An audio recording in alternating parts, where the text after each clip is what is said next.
अपना कराची न्यूज़ की तरफ से आप सबको नया साल 2023 मुबारक हो।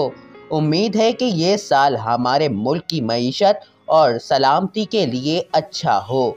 खुदा करे इस साल कश्मीर को और फ़लस्तीन को आज़ादी मिले। हम अपनी पाक फ़ौज को भी खराज तहसीन पेश करते हैं। हमारी तरफ से नया साल मुबारक हो।